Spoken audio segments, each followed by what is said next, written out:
Hello, j'espère que vous allez bien. Bienvenue sur la chaîne de Rescoff International. Pour rappel, depuis sa création, l'association s'est engagée dans des actions humanitaires dans une vingtaine de pays.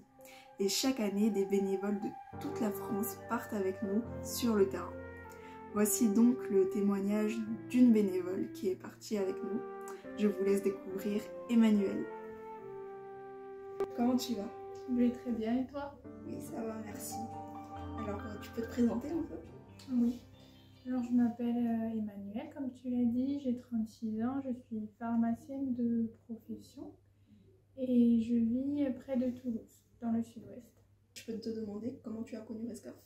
Oui, alors, du coup, il y a Bruno, forcément, mais c'est surtout mon beau-frère et ma sœur qui participent régulièrement à l'émission Rescoff, qui en parlaient régulièrement. C'est comme ça que j'ai connu Rescoff. Qu'est-ce qui t'a donné envie de partir en mission? En fait, j'avais ce besoin-là d'être utile pour quelqu'un, me sentir utile pour quelqu'un, pour apporter quelque chose de bien aux autres, pouvoir témoigner en fait de l'amour de Dieu aux autres. Et au travers de la mission, au départ, je me suis dit que ce serait vraiment l'opportunité de pouvoir mettre à profit justement cet amour-là que Dieu nous demande de partager autour de nous et qui est complètement le reflet de sa vie en nous. Mmh.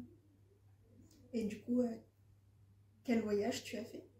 Alors j'en ai fait deux jusque-là. Le premier, c'est un voyage en République démocratique Congo. C'était en fin 2017, si je me souviens bien. Et c'était une mission médicale, mais pas que, parce que ça permet aussi à d'autres personnes hors du corps médical de participer aux missions, donc c'est bien. Il y avait le médical, mais il y avait aussi tout ce qui est activité autour des enfants, aider les villageois à restaurer des salles de classe dans les villages. Donc on a atterri à Kinshasa, on est parti à 20 heures de route, vraiment dans des villages très très très reculés. On voyageait en camion-benne.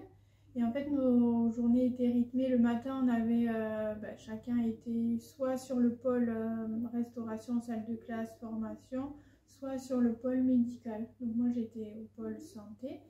J'étais à la pharmacie avec ma soeur, on dispensait les médicaments, les conseils auprès des patients. T'es partie avec ta soeur, du coup? Oui, j'avais ma soeur et mon beau-frère Bruno, Jean-François, qui est là aussi, et d'autres de l'église de Saint-Gaudens. Et donc on travaillait jusque midi, 13h, et puis l'après-midi c'était repos. Il y avait des sessions aussi formation avec Bruno sur la mission l'après-midi. Et voilà, et on allait aussi au contact des personnes dans le village, vraiment apprendre à mieux connaître les personnes chez qui on vivait, parce qu'on avait vraiment l'endroit où on vivait, c'était dans le village, c'était une maison. Nous on avait une maison en dur dans le village.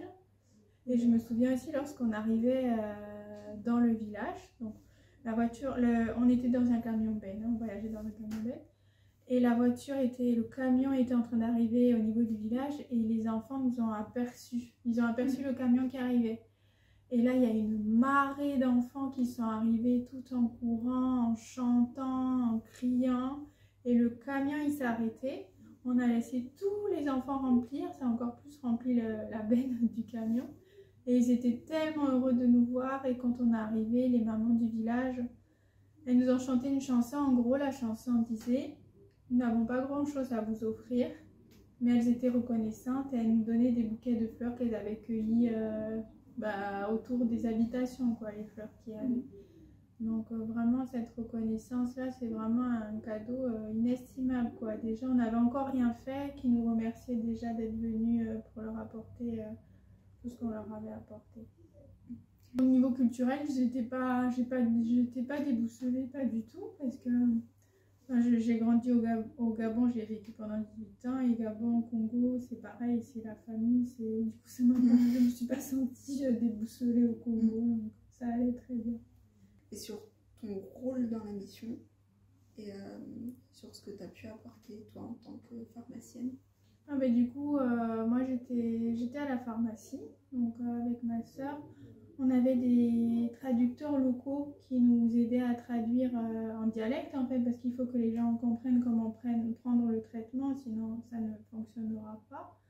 Donc ils arrivaient avec sur une feuille de papier où le médecin avait écrit justement ce qu'il fallait qu'on leur donne, ce qu'on dispense.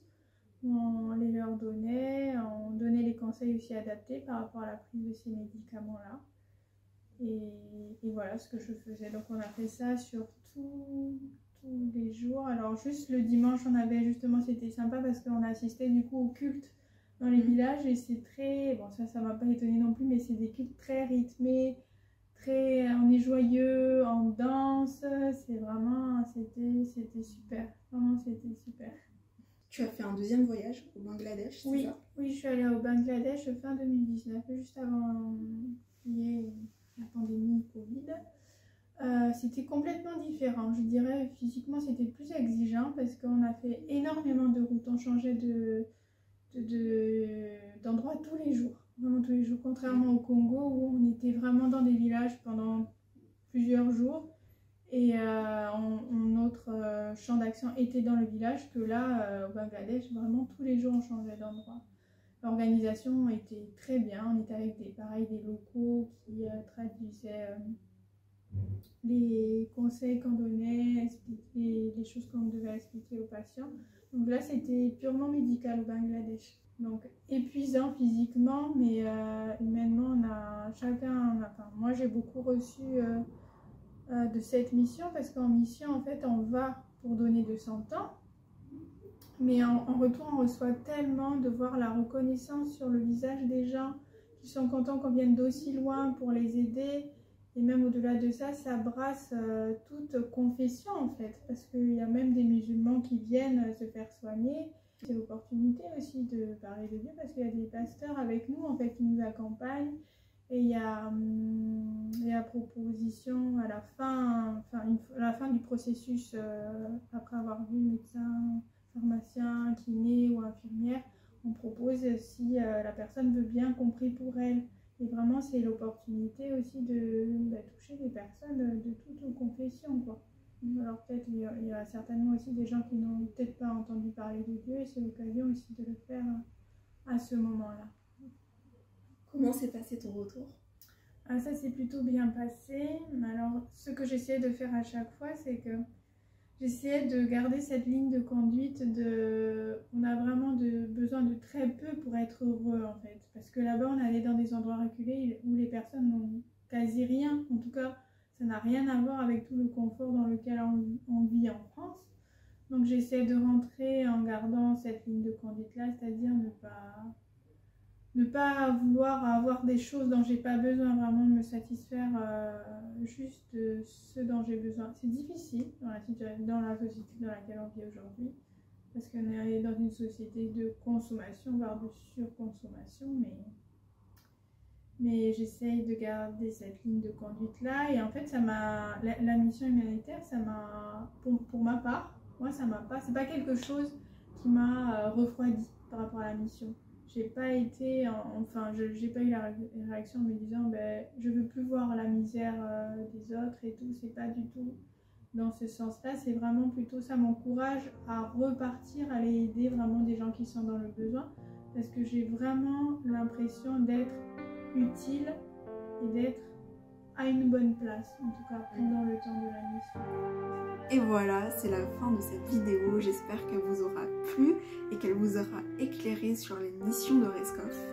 Je remercie encore une fois Emmanuel pour son investissement dans cette vidéo et dans son témoignage.